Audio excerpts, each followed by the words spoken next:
Come on in, sit back and relax. Welcome to episode 177 of the WealthTech Today podcast. I'm your host, Craig Iskowitz, founder of Ezra Group Consulting. This podcast features interviews, news, and analysis on the trends and best practices all around wealth management technology. This episode is part of our ongoing series focused on international wealth tech, and I was able to entice my friend and global fintech influencer, Ezra Bolt, to come back onto the podcast. He was last with us in February 2020, back in episode 39. My, that was a long time ago. Quick overview of Ezra. He has 30 plus years of experience in wealth management, investment banking, and related technology businesses. His core expertise is developing and rolling out new digital business platforms. His current focus is to help financial service providers and tech companies to review business strategies, advise on strategic projects, develop solutions and markets, and build business partnerships. Ezra is an active speaker, moderator, blogger, and author. I can vouch for all of those. He's recognized as a global opinion leader and influencer in wealth management, fintech, wealth tech, and digital assets. You can follow him at Ezra Bolt. It's URSBOLT on Twitter. You can also find him on LinkedIn. And Ezra recently changed roles and is now the new business lead for Alpian, which is a fintech provider of accessible investment and private banking services through their hassle-free mobile app. And if you are an executive of a wealth tech firm that's selling software to RIAs, broker-dealers, asset managers, TAMPs, or others, then you should run, not walk, to our website, EzraGroupLLC.com, and fill out the Get in Touch form on our homepage. Our industry experts can deliver a wide range of advice, including competitive analysis, new product evaluations, market insights, and strategic advice, client buying decisions, integrated development services, and more. Every vendor needs these things to be successful, especially when entering new markets. And you can get your firm on the right track by going to EzraGroupLLC.com. All right, that's the shameless plug for this episode. Now, a quick housekeeping note before we continue. Please subscribe to the show wherever you listen to podcasts so you don't miss an episode. Now, let's kick this thing off. I am happy to introduce our next guest. It is Ezra Bolt, who is a wealth tech expert, influencer, man about town, man for all seasons. He's based in Switzerland, and he's graciously honored us with his presence. Ezra, welcome to the program. Thank you, Craig. Great to be back. I think it was like 3 years ago when I was last on the program, pretty much early the year too.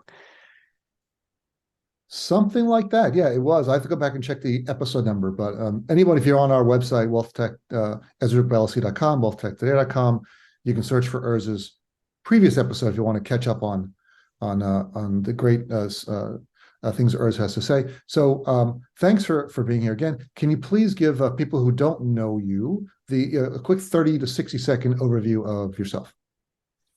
Sure. I'm probably by the age already a veteran in the industry. More than 35 years experience in banking, investment banking, private banking as well. So I started when I was young as a trader, junior trader in FX currencies, also traded rate swaps, then got into the technology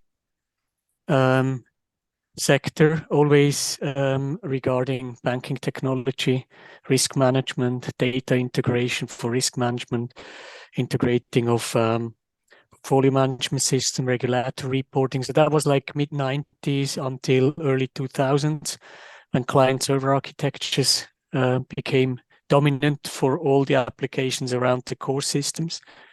2003, I got back into banking at UBS, investment banking in the post-trade area. Since then, I was actually often in rolling out business platforms, always with technology attached to it, of course. And recently, I've now two and a half years with a company called TI&M out of Switzerland. But I will start a new role. I'm back into banking again with a neo digital private bank. You can follow me from 1st of February, and we'll see it on Twitter and LinkedIn. So I'm happy to be back and basically covering the more like a digital business native kind of digital wealth manager, digital private banker with diverse background, but recent years could build up my name also being an opinion leader in wealth management, digital wealth management and wealth tech. That's how we got to know each other. I was just trying to remember when we met, but we met over Twitter, on Twitter. For sure. I was Absolutely. always impressed with the stuff you post, and still impressed, and love some of the things you post and some of the things you share. You do share a wide range of information, of course, not only about wealth management, but about payments and also different technologies, financial technologies, digital banking, and other things around Europe. You do post some things in German, so I have to bleep over those. My German is not good enough to read the tweets in German, but more than enough tweets in English to go from. If you want to follow Urs on Twitter, it's at Ursbolt, URSBOLT. Now, the reason you're on the program, not just because I think you're a great guy and love your stuff, but you just put out an article January 12th called Predictions for the Wealth Management Sector 2023. And I want to go through some of these, the areas that you believe are predictions that are going to change wealth management, technology, and things we want to talk about. So let's just go through this, and I'll put a link in the show notes to this article so you guys can read it for yourself. First one you have here is the rise of alternative asset classes and private markets. Why is that on your list of predictions for wealth management? Yeah, I mean, the recent years, obviously there was a lot of pressure on the market, especially last year. And you also see some asset manager, almost all of them, driving private market assets, means private equity, also private debt, but also exotic alternative assets in luxury investments, for instance. And there's clearly a trend towards these long-term holdings and to diversify your portfolios away from the listed equities and strategies which you already all have in where every one of us is literally invested in, whether we are invested via pension fund, our private portfolios, or ultra rich in widely diversified portfolios. So I see that is clearly something coming, and I also see that the access which is given now also to a wider audience. So before it was always like you needed to buy $500,000 in a tranche, so it was only possible for upper high net worth individual segment or ultra high net worths, and now that investment threshold came down massively, almost by a factor of 10, depending who you look at. And this is made possible by the expansion of financial technology going into the investment area. So everything started with fintech, went to trading like Robinhood, etc. And now it's also going into investments where you have long-term investments where the life cycle events really go 10 years and beyond. So this is definitely a trend which we can see. We do get a lot of inbound requests from firms. So half of our clients at Ezra Group are wealth tech firms, broker-dealers, large RIAs, RIA aggregators, banks and such. But half of our clients are software companies and also these markets. We're getting a lot of inbound calls from new markets coming up, whether they're alternatives. And you mentioned exotic assets, art, we call the, fixed assets or not liquid assets or liquid art, luxury items and things, but, yachts, they want to do a marketplace to monetize or tokenize different assets. Do you see that really taking off? Is that just a fad, or is that something that will become mainstream? Yeah, I think where for the more exotic side of it, liquidity will always be sort of an issue. But the interesting thing is you really get access now via these platforms to almost anything. But there's not one marketplace where you basically just to say, I want this category, and put together a range of alternative assets, maybe even mix in a total portfolio with traditional assets or listed equities, for instance, or bonds. But you have access now. So I think the complexity will come now, how to manage a wider range of assets, especially when you're a family office or or an independent wealth advisor which wants to give access to a wide range of alternative assets. Indeed. Yeah, it just seems like something that's really taking off in different ways because of, as you mentioned, the technology is making it easier to bring these assets to market, to manage them, to price them. I know many years ago I worked for a company. I did a project for a company. Came to us. They had these an online, not a marketplace, but software that was allowed very wealthy clients to track their collections of handbags or jewelry or cars or other things, and it was very detailed. And there's no application in our industry that does that because we're all about investments. What ETF stocks, mutual funds do you have? Maybe alternatives like private equity, but no one tracks these types of physical assets. And it had a very sophisticated technology for that. And you could upload, and it was designed for all these different. He must have had 50 different types of collectibles with all the fields you would need. And I don't even remember the different names of of course the names, the manufacturers, and all the different ways to judge them and rate them, how valuable they are. And then he had a way for pricing experts to come into the platform with specific IDs and roles. Say, okay, you can price these particular items that you are an expert in. You can't delete or change things. You can just update the pricing because there's no feeds for a handbag or for a Rolex watch. Are you seeing that? Those are like oracles in the crypto world. Will you see that exactly? Well, not really. That's new. What you told me is very interesting because it adds to the picture and the perception I have. So you have more and more access to such information and data streams, and that could then also allow to create like almost an index in specific segments. So you can actually almost apply direct indexing approach and then create a product out of this. So this is again an opportunity for, let's say, alternative investment managers, which can then put together, like fractional shares of such an index, which then they have to create, obviously, then the underlying portfolio to it. So that will ultimately again lead to the way that people which are more in the affluent or even in the retail investment segment get access to investable products without actually doing the whole hassle to get into each of such products, and they sometimes might only be able to buy a fraction of it or 20%, but you cannot buy 20% of a very exclusive Louis Vuitton bag or whatever, or Hermes or whatever it is, right? Or a Rolex watch or Breitling, whatever the luxury asset might be. The next topic you mentioned in your article is new investment strategies and mass personalization supported by AI. I don't like the word personalization. Well, I do like the word personalization. I don't like how it's being used.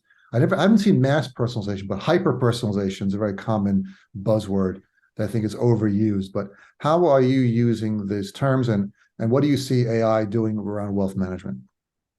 I mean, the recent years we saw that obviously the values play a bigger role now for investors, especially when it comes to younger generation. They want to be environmental friendly, following some ESG criteria. Others have maybe want to exclude some assets which they don't like.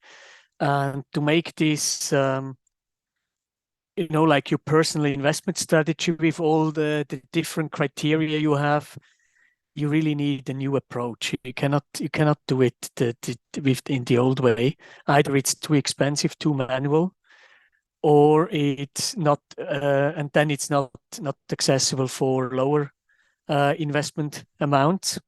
And that's why I think the mass personalization is really that each of us could be on the platform, type in the criteria. It could also be via human, of course, but you basically need this technology platform which reflects that and provides you with risk and expected return, strategic and tactical asset allocation, and then needs to be automated through to the execution. And this is becoming possible with direct indexing solutions, the different approaches, but now the more advanced ones, they really use a machine learning, or in a broader term, artificial intelligence, to actually allow to create such portfolios in almost real time, which is almost impossible when you do it even half automated. It's not possible with human interaction. That's why the mass personalization is more that you are able to scale such an approach to a much wider customer base than we were used to before. And that's exciting, because it lowers the threshold, it gives access to more customers who have the same values, but maybe one magnitude less to invest in. And cloud computing, such technologies are very key as well, that you can offer this as a vendor, as a service provider. And you basically have the wealth advisors, wealth managers paying a fee per transaction, portfolio, assets, whatever. So pricing can also be much more flexible than it was before, when you needed to implement such a solution on your own service. One of the areas that I see AI helping out, I wrote about this in my blog a couple of years ago, maybe 3 or 4 years ago, you mentioned risk and risk tolerance and risk assessment, which feeds into your model. So knowing the client's risk will then decide what model to put in, which is often automated. Usually firms will have 5 models, and the clients go through the risk assessment questionnaire. It gives them a score, which puts them into a bucket, which assigns them a model. So it's pretty straightforward. But I found with my study of psychology that once you start asking questions to someone about things they don't really understand, like what their risk is, we live it, we do it every day. This is what we've been doing for a long time. We understand those questions. But a person off the street, maybe they're an accountant, maybe they're a lawyer, maybe they're a doctor, maybe they're an engineer, who knows what they are, they're a nurse.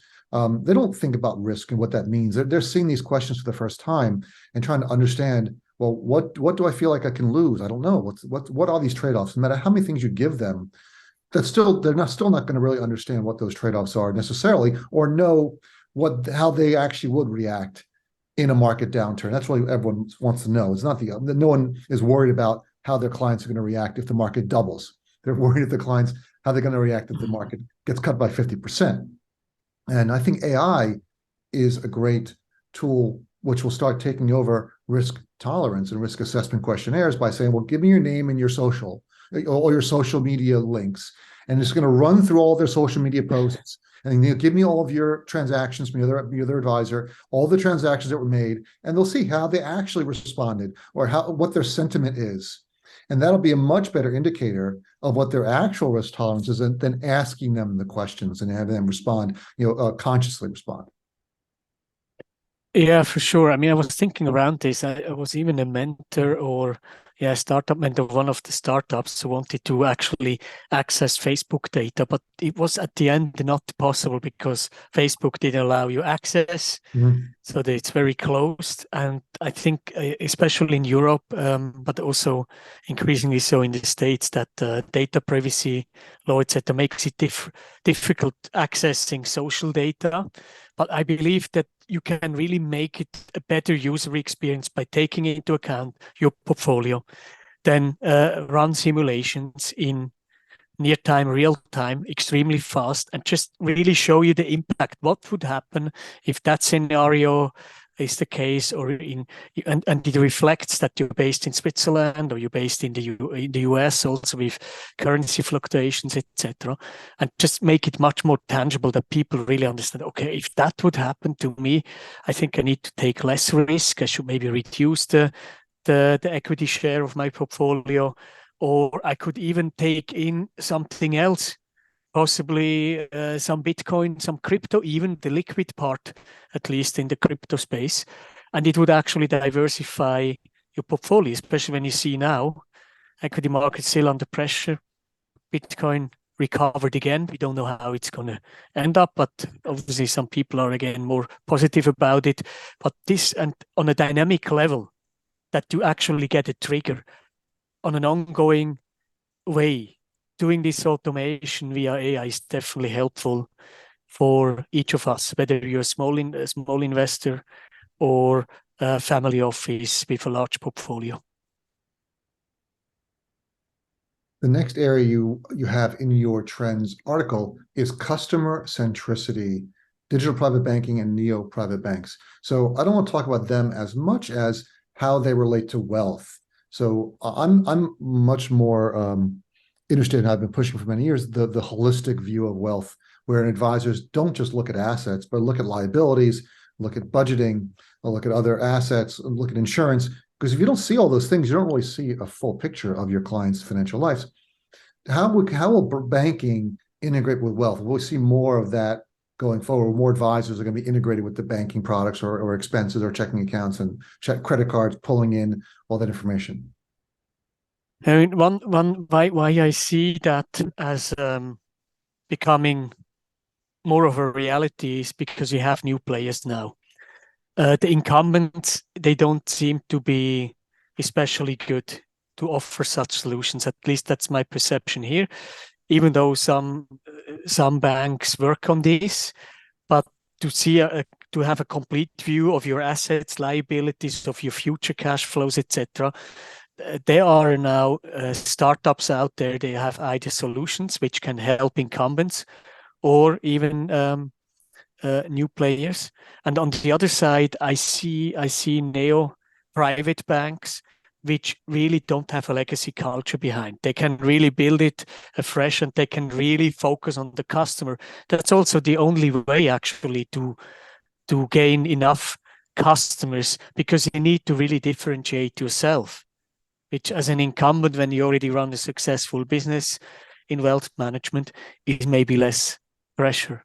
So this whole customer centricity goes along with new players coming into market, but also with new wealth techs which offer this holistic view. So there's a number of it, and I follow some of them in Switzerland, one in Sweden, and others. And I see that's now becoming more and more of a need for customers, especially now in these challenging times we have now, with recessionary tendencies, with interest rates coming back clearly above positive than the inflation rate, etc. So there's a lot of change, and people realize they might need to change their behavior and their investment strategies, tactics, to plan long term for their retirement savings.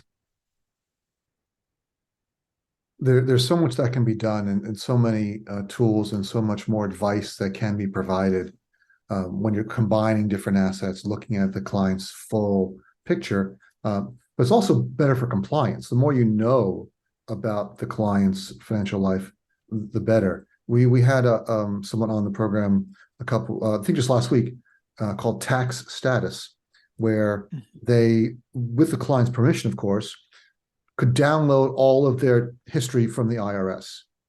And now, that might seem a little creepy, but the issue is that not that you want to learn more about the client than they want to share with you, but that a lot of times clients don't necessarily remember all the things that they have, all the contributions that they made, all the jobs they may have had, all the income they may have received, all the deductions they may have taken. And rather than having to upload the 1040 statements, their tax returns, and then scan them, just download right from the IRS. So that's where we're going, where advisors could have everything about a client's tax situation, which would help in onboarding tremendously. You just know, you wouldn't have to keep asking all these questions and annoying the client. I'll just download everything, and I'll have it, and I'll just work it. And you can go about your business, Mr. Client, and you live your life, not spend a couple hours answering my questions. So do you see that? Will that possibly happen in any European countries as well? It should. We have like open data initiative from our government too, and just wondering, does the IRS then provide an API so that, let's say, third-party vendors can allow their customers to download this automatically? Because that's one trend I see. I believe strongly that people like you and me, or almost anyone, professional wealth advisors or financial advisors, that their customers would be happy to do so, even in a self-service, via the platform. And then once they have this overview, talk with an advisor and go through where can they optimize financial situation. And I think that's a great way to use the tax data. Yeah, I think it should be possible, hopefully, I don't know what the current state is here in Switzerland, if you can do that, because I'm not familiar with as a tax advisor, but I'm certainly going to have a look at this too, because that's also service to the citizen, to allow that to use your own data for your own purpose when you already make the big hassle to enter them all in the tax database. Oh, definitely. It's a huge. I was very bullish on it. Very excited when I met the founder of the company last week and was talking about it. It could be a game changer. But another area I wanted to talk about, and we're running out of time. That was quick. Integrated data and analytics. Having more data, whether it's banking data, credit card data, insurance data, other types of financial data, will help with analytics and help understand clients. And that's where the AI can come in, because some advisors are empathetic. They're very quick. They have a photographic memory. They can review data and come up with ideas or understand their clients. But I think most advisors maybe don't have the time. And that's where the AI comes in, that it can review all this data and provide next best actions, provide advice to the advisor. Who should you talk to next? And one of our clients we work with was a company called Catchlight, and they reviewed all their technology, AI-based technology, would review your pipeline, an advisor's pipeline of leads, and then do all this analysis and look on public sources and maybe some private sources to come back with a financial life complexity score. Their theory is the more complex a prospective client's financial situation, the more likely they are to work with a financial advisor. So they score. Absolutely agree. Yep. And that's what I see. This is like a hybrid advisory experience. The customer might see just you and me, but he has already prepared the data, and he goes through his whole client portfolio, and then it will even learn from the whole customer base, possibly even beyond if you use a cloud-based service in an anonymized way, if I can spell it right. And that could really increase the service quality massively. One challenge I see is that the traditional wealth advisors, they're really very conservative. But maybe one reason is also they don't have access to such tools. I mean, imagine you become an advisor yourself and you have all these tools available. You and me, we would love that. And I see that's why there's a huge potential for wealth tech going this direction, data-driven. I call it rather like data-driven bank, I call it data-driven wealth and financial advice.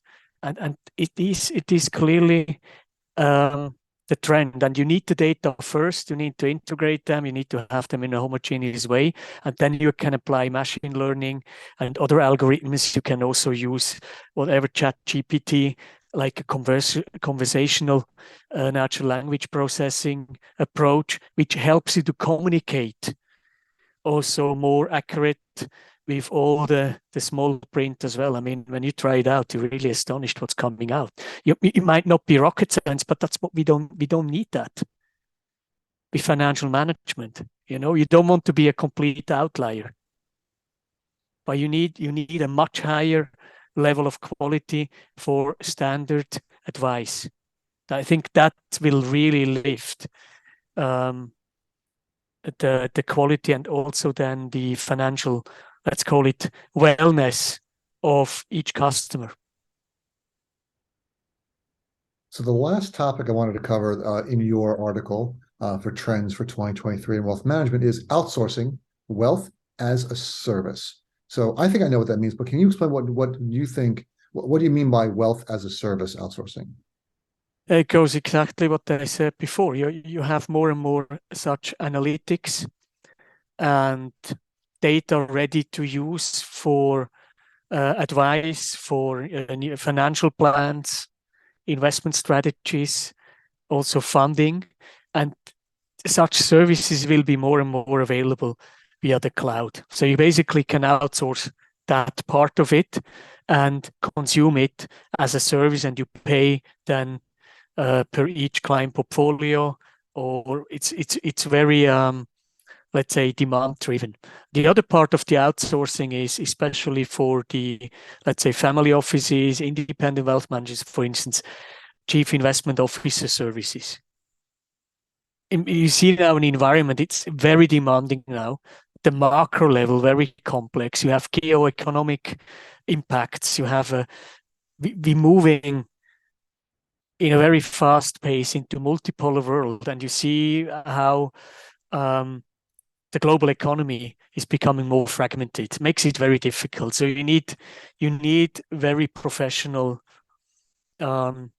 investment, let's say, advice for serving the whole customer base. And that's one part of it. There are obviously various players in the market, how you can consume such services. I believe that will become more common for almost every segment. One area I see wealth as a service helping is expanding the reach of advisors into other areas where they wouldn't have access. So especially with apps, different apps that have a customer basis or employee basis, like Uber, for example.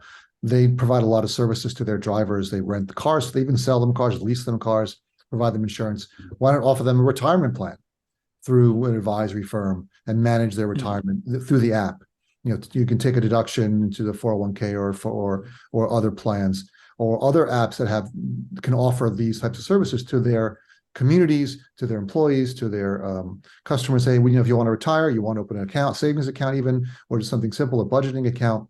There's lots of options. Do you see that as something that's a viable option where you are? Absolutely, I see that especially as a large potential in the fast-growing Asian economies. So you basically now, financial inclusion is getting much better. You get the basic banking services. The middle class is growing. They have yearly annual growth of the GDPs of 5, 6, sometimes 7%. Even now, even though China is a bit lower, but just looking at the Philippines, they still have strong growth, even though the pressure is also there in terms of inflation, higher energy prices, food, etc. But to embed such services like Acorn style, I was just talking with one startup entrepreneur this morning about this, and we hopefully can work together, can help provide some advice for his startup. And I see that they're moving upwards into where you need financial literacy as well, which you can also consume from independent platforms.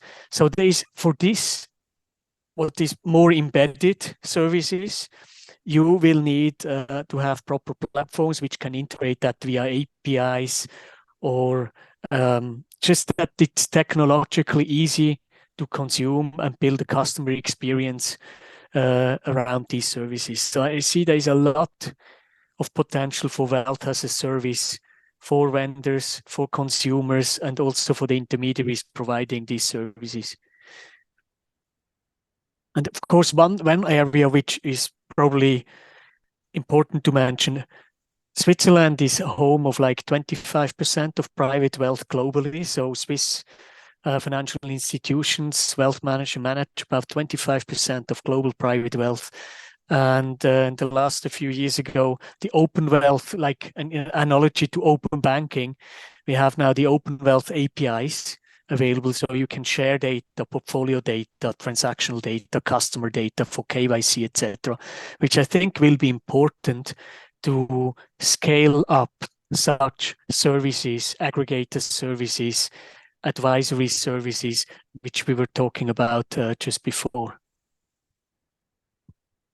I think the wealth as a service will also help drive the first Western-based super app like WeChat. So once you can build in wealth as a service into the application, especially payments applications that combine those, then you may see more of a probability of a WeChat-like super app taking hold here, because I think WeChat in China is one of the biggest banks by assets, just from cash flows. So money that people put into their WeChat app to pay something, they have to prepay or load their cards with money that I think it was north of $100 billion in assets. And they were sweeping that into an interest-bearing account for their customers, which is great. So it's something they couldn't do themselves, so they had cash lying around.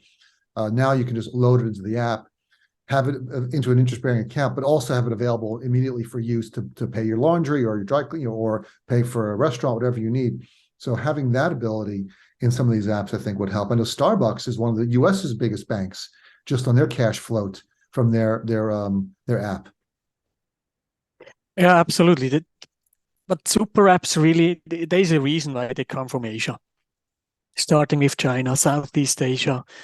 Same what you said about WeChat is now happening with GCash in the Philippines, where you can also have the cash balance being invested, getting an interest rate out. But I think in the Western world, in the advanced economies, I don't think that the super app going across your whole life needs will become a reality. I think it will be more vertical, more siloed. So that's where I think, because of the complexity of your financial situation and the need for advice, that will be more integrated. That will come from new players. You might definitely get it from banks as well, from incumbents, but they still have a customer base in the legacy culture, which often makes it difficult for them to go into this direction. But for new players, there are big opportunities. But when you talk about Starbucks, you're not going to have a large portion of savings in the Starbucks wallet or whatever it is, whether it's in the States or in Europe. I mean, here, I think in Europe, it's not that widely used. But we'll see more of such super app strategies trying to gain ground, yes, with startups coming into the market.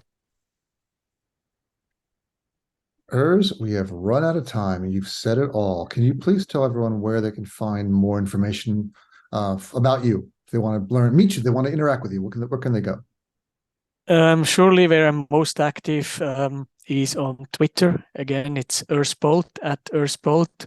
If you type in my name, Ursbolt, into Google, you immediately find any of the social media profile, or you find my link tree, or LinkedIn. Very easy to reach me with my combination of URS, Bolt, like the sprinter. So this combination is very rare in the world. I'm lucky with that name combination. My first name is a real Swiss name and not very common any longer. So I'm happy to get in touch with me and ask me whatever you feel like. If I don't know it myself, I can certainly find you the expert who can also answer the question. You've always been gracious about that on Twitter, I find. So thank you very much. And thanks for being on the Programmers. Look forward to talking to you again soon. Thank you, Craig, for having me on again. Hey, it's Craig again. And here are my top 3 takeaways from this episode. We covered Urs's article, Predictions for the Wealth Management Sector in 2023. You can find the text of that article on morethandigital.info. 3 things we reviewed: the rise of alternative asset classes in private markets. These are really growing fast. We've seen them go from 50% of some portfolios to even higher. Most are ultra high net worth individuals, over $30 million, had always allocated a large percentage of their portfolios to alternative assets and high net worth types of products. But now we're seeing with these different tools and technologies, that's being pushed down because of the capabilities of these tools that make the markets more transparent and more apt to be purchased by maybe investors that still are well off, but a little bit further down on the asset chain. These alternative investments include things like artwork and collectibles, commodities and derivatives, hedge funds, private equity and venture capital, real estate, even wine. And a number of marketplaces for these kinds of assets have launched in the US.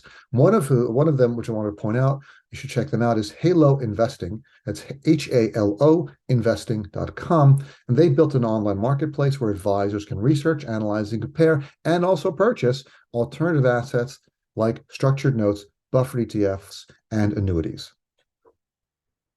Number 2, new investment strategies and mass personalization supported by artificial intelligence. If you follow me on Twitter and LinkedIn, I've been writing a bit about Chat GPT, which is all the rage, one of the fastest applications ever to reach 100 million users, I think in less than a month. And while this is not something for advisors to necessarily worry about, although it does give some pretty good answers when you ask the AI, well, where should I invest and how should I retire? It's pretty sensible. What it's going to do is the same thing that robo-advisors have done is it's taking the low-hanging fruit, taking the easy answers, the easy way, like robo-advisors made the ability to offer baskets of ETFs for a very low cost, where some advisors were doing that for 100 or more basis points. The same with Chat GPT, if it takes off, if more investors are talking to an AI, whether it's Chat GPT or some others, and saying, where should I invest? How should I retire? What should I do for my retirement? What types of things should I be focused on? And it gives them reasonable answers. That just requires advisors to move further up the value chain, offering more personalized services, offering more varied services, offering more holistic services such as insurance, alternative investments, be more of a financial life coach rather than just managing assets, be more focused on financial planning and long-term care, college planning, look on the FinTech, the AdvisorTech Keats's Ezra Group map under specialized planning, and you can see how that's exploding. There are more advisors realizing they need to offer more value to clients, or else whether it's ChatGPT or another technology is going to start chipping away at what they thought their bedrock core services were. And number 3, outsourcing wealth as a service. And as we discussed, soon there's going to be a US super app. I don't know when, I would imagine soon, and it's going to combine services like Amazon, Uber, DoorDash, Tinder, and PayPal.